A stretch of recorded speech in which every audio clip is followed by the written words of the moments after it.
SmartSuite is introducing a new centralized home for every AI connection in your workspace. From now on, all LLM connections live in one place, managed by workspace admins only. Admins can set up a provider key, see exactly where it's used, and let others reuse it across multiple solutions. Under Workspace Administration, in the AI Control Center, look for the new section called Providers and Models. And notice there's already one item here, the SmartSuite Trial connection. Every workspace ships with it. It offers 100 free requests, no API key required. You cannot edit it, but you can disable or delete it anytime. And by the way, all connections that were previously configured in your workspace will be preserved and displayed in this list. Let me add a new connection. And first, I need to select the provider and the model. This is the same picker we had before in automations.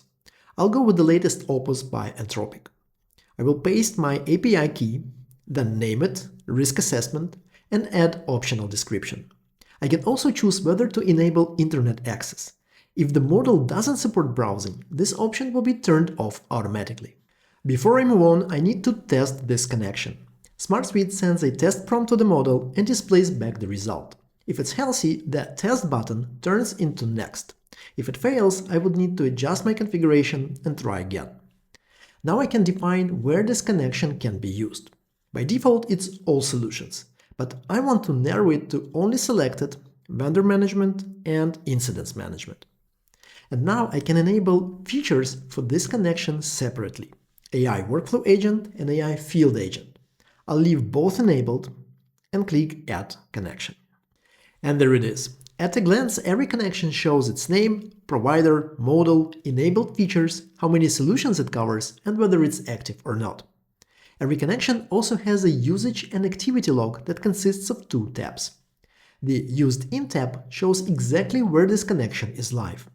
And on Activity History tab, you can see every API call, including the feature, solution, date, and the execution result. AI Control Center also allows admins to enable or disable AI-related features on the workspace level. If you open up configuration for AI Field Agent, for example, you'll see a toggle that enables this feature globally.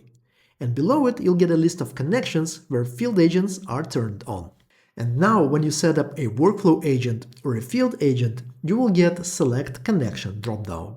It will only display connections that are active for that solution and that feature. In this case, I want this field agent to run using the Opus model connection that we have configured in previous steps.